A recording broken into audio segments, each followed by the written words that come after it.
Hello, welcome to the second episode in my video series I am titling the Labyrinth series.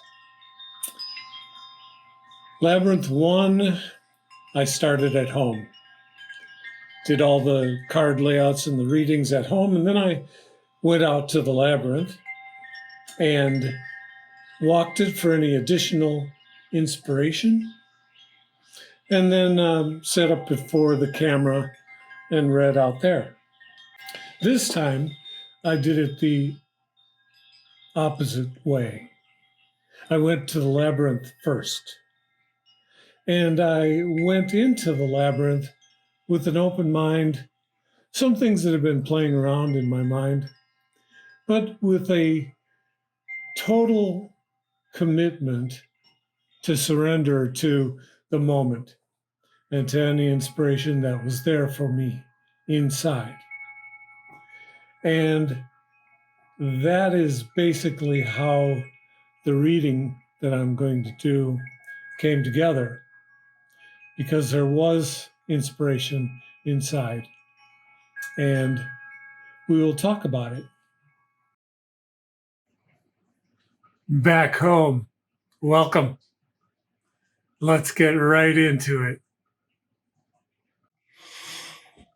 So here's what happened in the labyrinth. On my way over there to the location, I'd been thinking about the amount of information that's flowing through the internet these days. And people are home more. There's more information available, and people are home more to see it and hear it.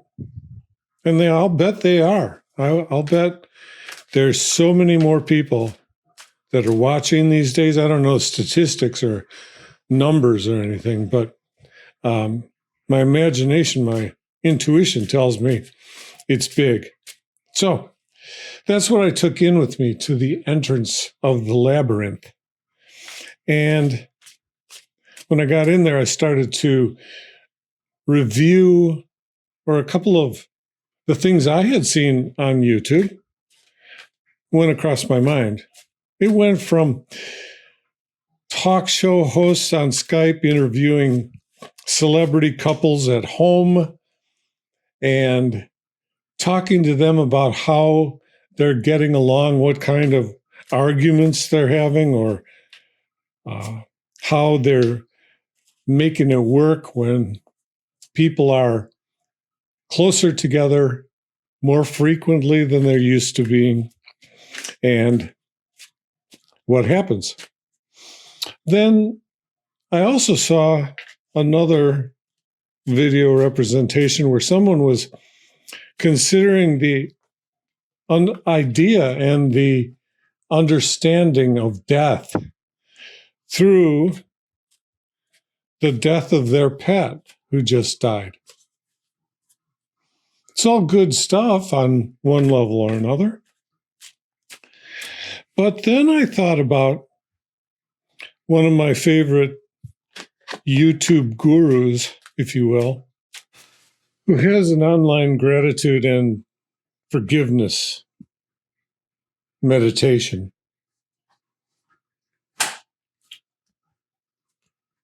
And during that meditation, one of the things that's suggested is to get centered,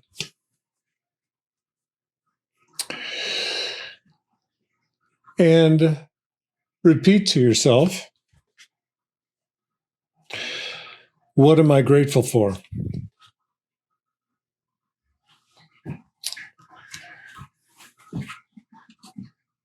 Say it and let it go. And I've tried it. It brings up interesting, useful responses from my inner being. And it occurred to me that with all the information that's being sent out there through the internet, and received by so many people. There are ways to handle that dynamic. One will be just to be absorbing everything and letting the chips fall as they may, if you will. But another one is to make yourself intentional about it. And how does one make oneself intentional? Well, there are many ways. One way is to set intentions and then follow the steps or the processes that will naturally unfold to bring you into touch with how to get your intention. And then you can walk that path. And suddenly, at the end of that thought, I went, here I am doing a meditation right now, and I'm meditating about a meditation. And what a great idea it would be to allow the universe to suggest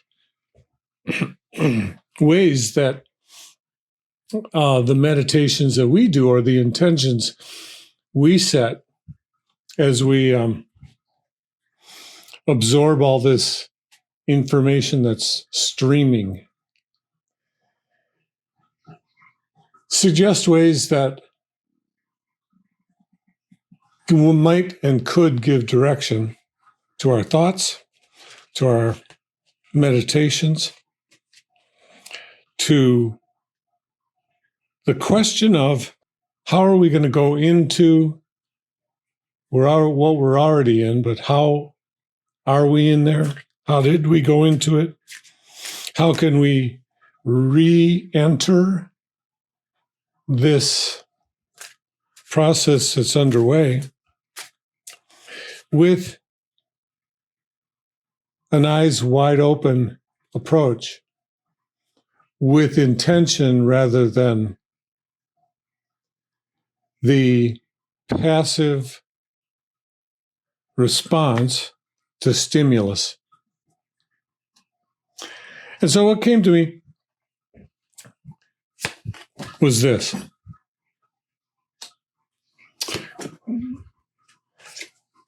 Maybe I could change what the person I have meditated using their methodology, change just slightly something that they suggested and are doing, and make it for us, make it for anyone. So here's what it is, and it's kind of fun, and it's certainly simple.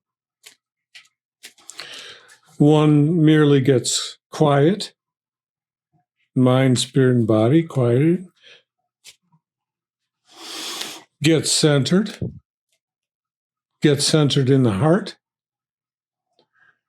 and then repeat this phrase. Instead of, what am I grateful for? Use, what am I in the game for? What are we in the game for? Well, perhaps the cards today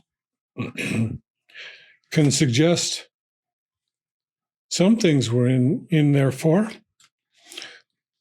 or some directions that we can go. To continue, please go to Labyrinth2, Part 2.